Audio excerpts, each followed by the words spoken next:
Hey everyone, I'm Joshua Orro, the Mustang Prince, and welcome to Mustang Prince Orro Reports.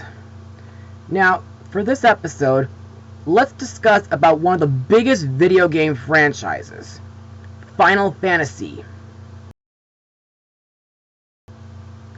Created by Hironobu Sakaguchi and developed by Square Enix, the franchise centers on a series of fantasy and sci-fi RPGs. The first game in the series was released in 1987, with 14 other main numbered entries being released since then. These games are generally standalone stories, each with different settings, plots, and main characters. But the franchise is linked by several recurring elements, including game mechanics and recurring character names.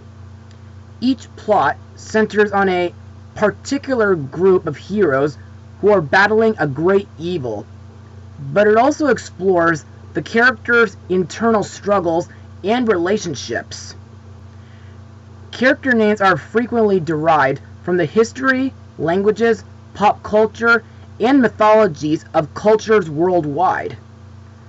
The mechanics of each game involve similar battle systems and maps. Now, I'm sure a lot of you guys have played at least one Final Fantasy game like these. But if you haven't, then you might have seen a few other Final Fantasy characters in other games, like Super Smash Bros. Or even Kingdom Hearts. However, when it comes to movies, Square didn't do very well for their first attempt at making an animated feature. But we're not here to talk about that movie, because with one of the classic games getting a remake this month, I thought I'd look into a movie that connects with the upcoming remake. And I want to thank my best friend Christopher Haskins for introducing me to it years ago. So, let's get started. Released in Japan on September 14, 2005, and in North America on April 25, 2006, the movie is Final Fantasy VII Advent Children. So, let's get started. It has been 2 years since Sephiroth was defeated, and though the ruins of Midgar still stand to show the sacrifices that were made for peace, a new threat to mankind has arrived. With the citizens of the countryside falling deathly ill from a strange disease known as geostigma, and old enemies are rising from the ashes to seek revenge, Cloud, who has walked away from the life of a hero to live in solitude, must step forward yet again to save the planet from another devastating attack. So, what do I think? Well, despite the fact that I never played the original game, I thought this movie was very epic, serious, mature, and thought-provoking.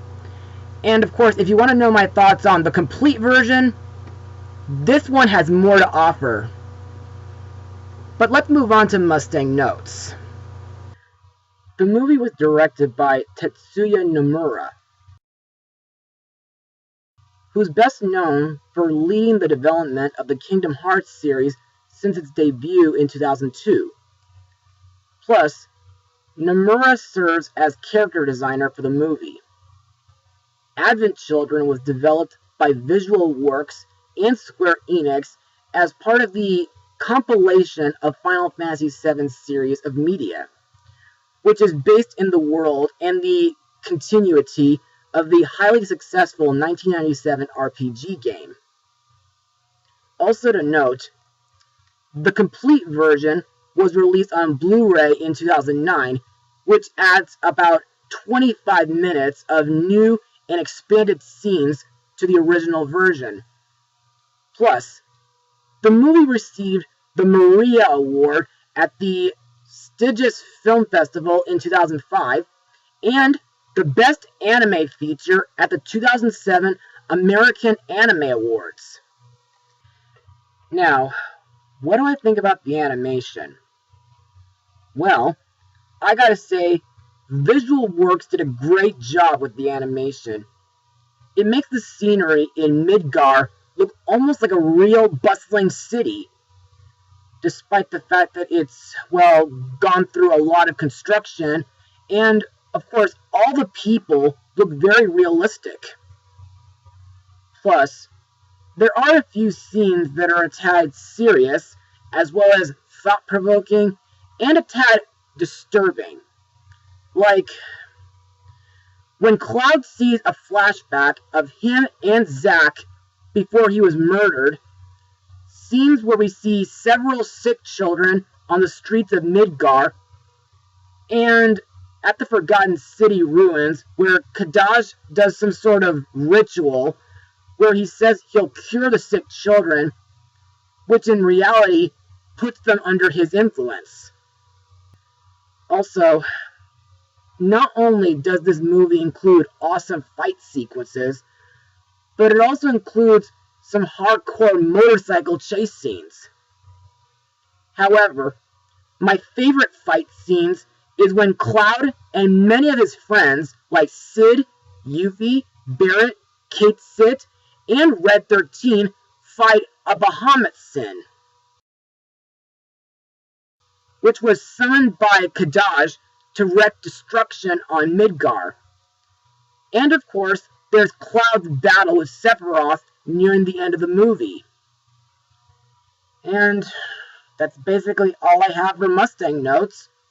So, let's move on to the characters and their voice actors. Our main character, Cloud Strife, is voiced by Steve Burton. In this movie, Cloud works as a delivery man, and he's one of the oldest people to get infected by the geostigma. Plus, Cloud is tormented by guilt over what he perceived as his past failings to save those he cares about. To me, while Cloud can be a tad arrogant, I think Cloud is a great swordsman, and I like that he has compassion for the planet and the people that he fights for. Next is Cloud's childhood friend, Tifa Lockhart, voiced by Rachel Leigh Cook. Best known from Disney's Tom and Huck and the 2007 Nancy Drew film. In the movie, Tifa has grown more forward, and she tries to keep their family unit together when Cloud falls into depression. Tifa also acts like a parental figure towards the children in her care, both defending them in battle and giving them emotional support. Though not really clingy, she does appear hurt by Cloud's distanceness. So she tries to push him into taking action and to stop brooding with his past failures. Also, I think Tifa is an awesome martial artist. Next we come to Rufus Shinra, the president of the Shinra Electric Power Company, voiced by Wally Wingert. In this film, Shinra is not only injured and sick, but he also desires redemption for his deeds, and he wishes to fix the damage that he caused. Rufus also shows no ill will to Cloud, and he tells him about Kadaj and his group, despite Cloud rejecting his offer to work together. Plus, Rufus retains some manipulative edges by attempting to use Cloud's adopted orphans to get him to cooperate.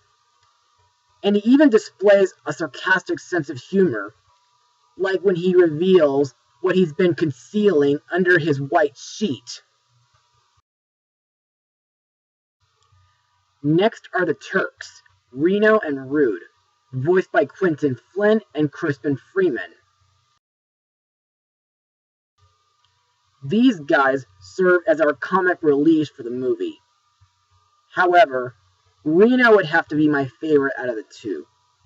Not only because he sounds like Axel from the Kingdom Hearts games, but also for his sly personality. Plus, I think he sticks out more than Rude does. Next we come to Vincent Valentine, voiced by Steve Blum. To me, Vincent is a very mysterious character, with a cold personality and a deep voice. In the film, it is revealed that Vincent rescued Sung and Elena after they were struck down at the Northern Cave, and he helped them recover while getting as much information about Kadaj as he could. Also, after rescuing Cloud, Vincent tells him about the stigma and Sephiroth's impending rebirth.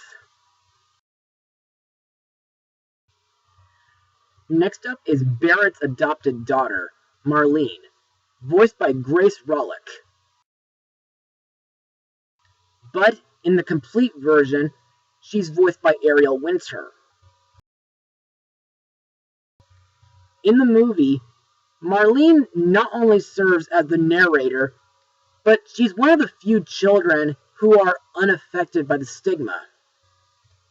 To me, Marlene is a bright and intelligent young girl, and she's also more mature compared to most little girls her age.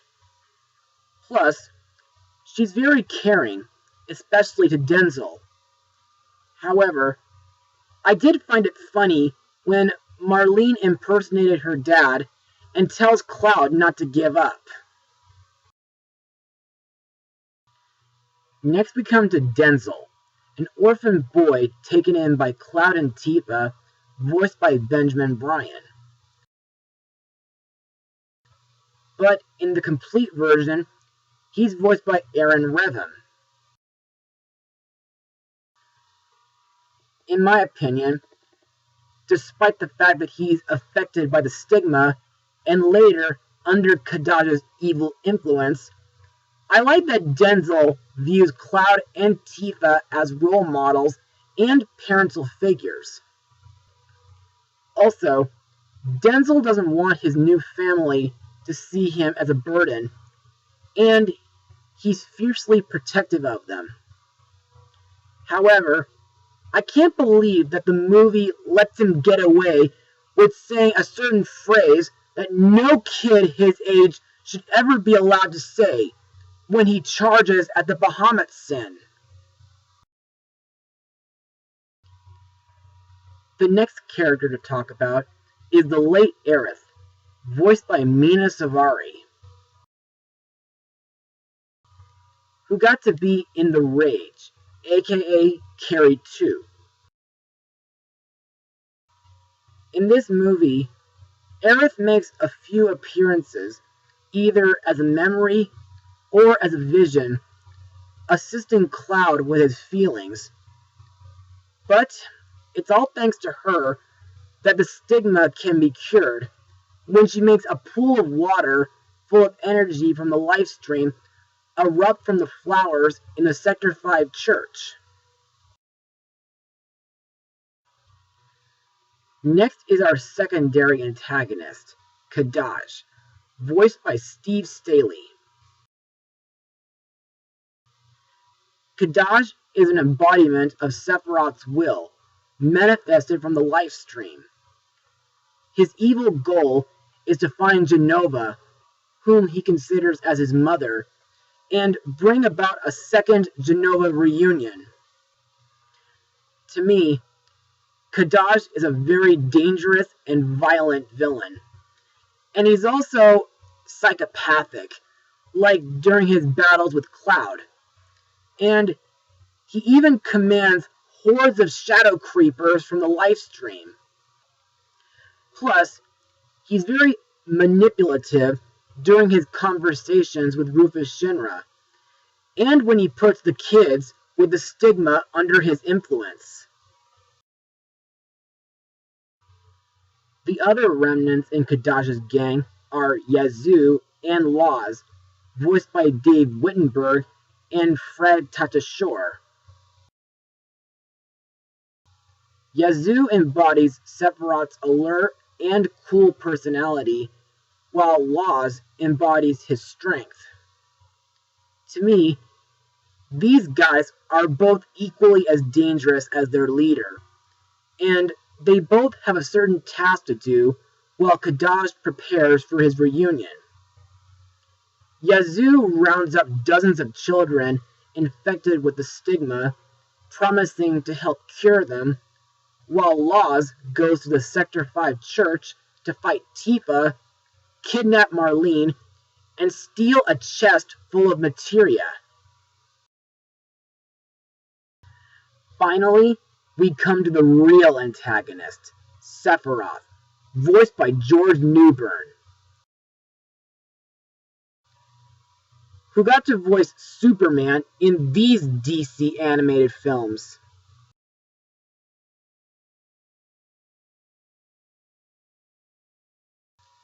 Now, Sephiroth has been noted by fans as one of Square Enix's greatest villains, and he's also a real challenging boss in the Kingdom Hearts games.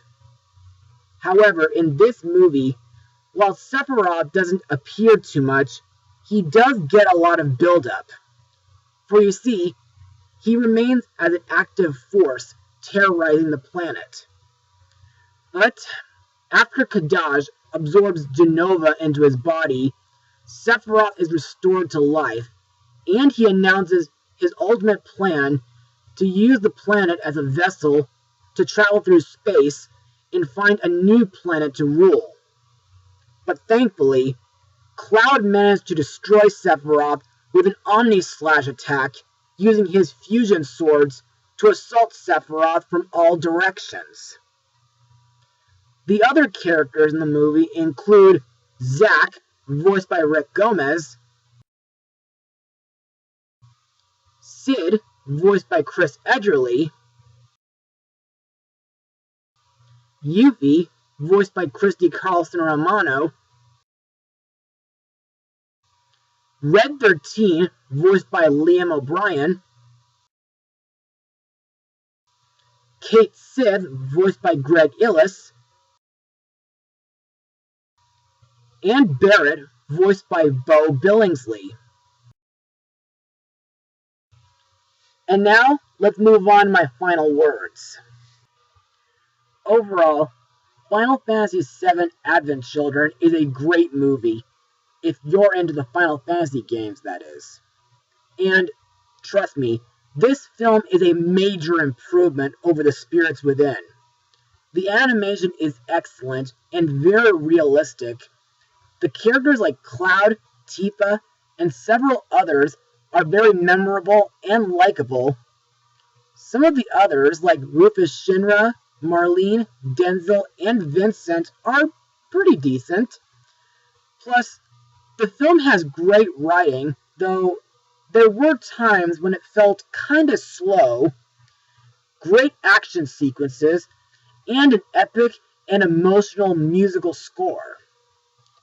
Lastly, this movie is making me very excited to play the remake as soon as it reaches my mailbox this week. And I highly suggest that you folks watch this movie or the completed cut if you're equally as hyped as I am.